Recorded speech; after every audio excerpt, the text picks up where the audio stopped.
Hi, I'm Tom Jones, and welcome to another free art lesson. Hey, this is a special week for us. We're in Raleigh, North Carolina, and we're at Art of the Carolinas. This is the largest gathering of student artists, teachers, and vendors from around the world. This is a special event. It's a big one. So I hope you'll join us.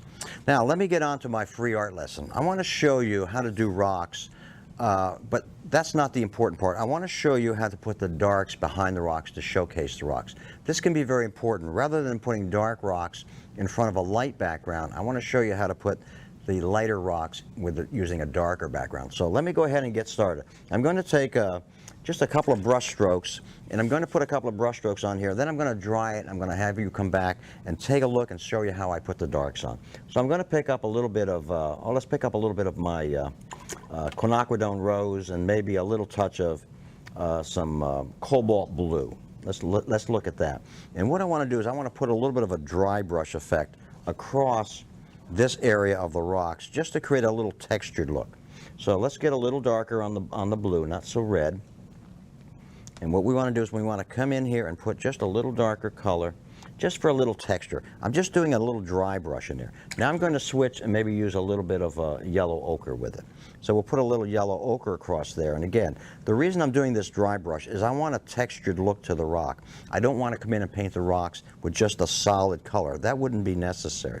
So now what I want to do is I want to take a moment, I want to dry this, I'll put the darks behind this area of rock, and then I'll put a couple of little details in the rocks and it'll just jump right out at you. So let me go ahead and dry this right now.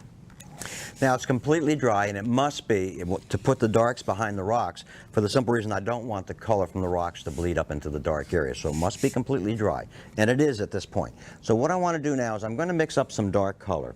In this case, I'm going to mix up some Hooker Green Deep with a little bit of my Prussian blue. You could use ultramarine blue or green or whatever you want. If it was a good dark area of trees or grass back here, which I'm going to indicate, this is all I'm going to do. I'm going to put these darks back here, and I'll show you how we create this background in just a moment. Let me go ahead and mix up a little more green, and I'll put in a little bit more of this dark. See how I'm putting a dark? Now you're starting to see the edge of the rock appear.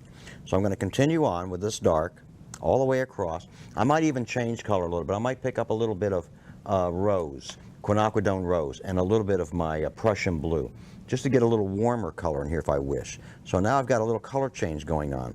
Now what I'll do is I'll come back and clean my brush, pick up a little more Prussian blue, pick up a little more Hooker Green, and continue on with this area. So I've got a little variety of color going on here as well. So I'm going to come in and put the dark behind the rock area. Now I'm going to show you in just a moment how we create the look of foliage or whatever you want back here, or a forested area. But see how I have the darks back here. Now I need to do a couple of other things. I'm going to come in and put just a little bit of foreground in here. Then what I want to do is I want to dry this one more time. Then we're going to come back in, and I'm going to put a little detail in the rock, and I'll show you exactly how simple it can be just to paint these rocks and have a nice rich dark background behind it to showcase this rock area. That's the whole idea that I wanted to show you. Pick up a little more color just so you can, I'm just doing this to anchor the rocks, this is all I'm doing. This is a grass area in front, and I'll show you how we do the background in just a moment. Let me take a moment, I'm going to dry this again, and then we'll come back and I'll show you how to put the finishing touches on it. Now the painting is completely dry, and it must be at this stage. I want to show you a couple of little things to anchor the scene itself. I'm going to take a round brush as an example, and I'm going to come in, and I've got a tissue in the other hand, and I'm simply going to lift out to show you how we would put some distant trees in here. I'm going to just wet that with just water on my brush, come in with a tissue, and just lift out a little color, and it'll give the illusion that there are some area of tree or forested area behind this particular area. Watch what I do. I'll do a few more, and it'll start making sense to you. Just a few, just to anchor this. A little more with the tissue. I pat the area like so to get the excess water off that I put on there, and then I just rub it in the same direction as the tree, and I get this nice crisp looking tree. Let me make this one a little wider. Again, it's just water on my brush. I'm going to come in and I'm just going to lay in the water.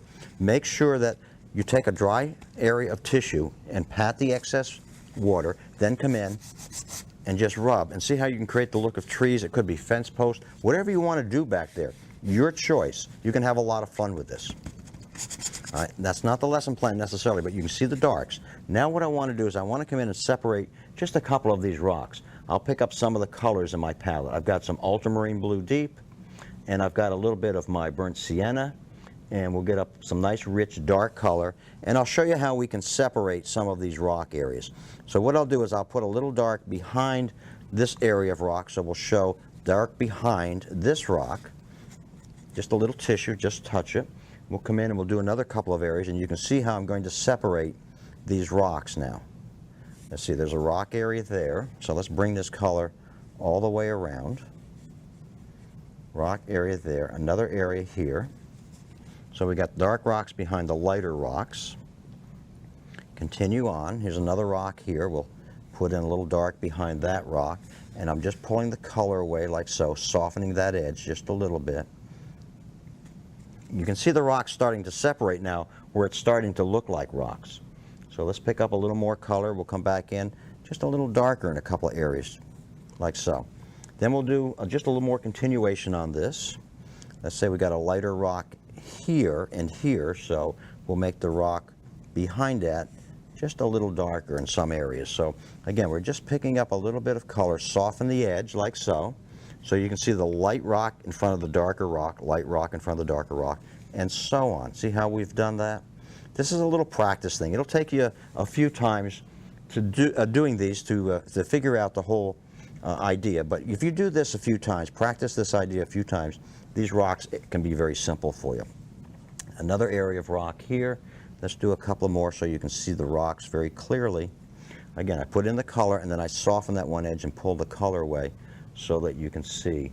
Let me get a little more dark here, and we'll just punch this up a little more in a couple of areas. And you can start to see all the formation of the rocks happening now. Just a little touch here and there. Just a little exercise to show you how simple it is, and see how interesting it is now when we take and put the lighter rocks in front of a darker area behind.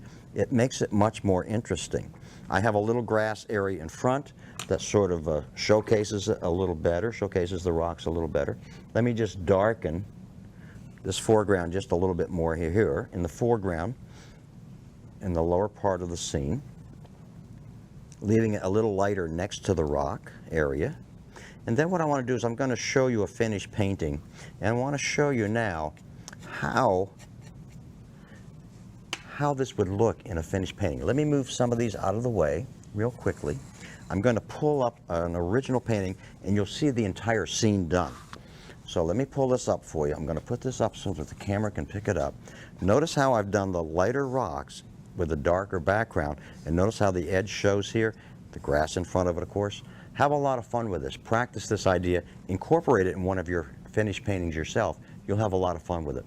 Thanks for joining me. For more information, go to my website and look at tomjonesartist.com, or email me at tom@tomjonesartist.com. Let me know how you feel, what you think. I'd like to hear more from you about my painting experiences here. Thank you for joining me.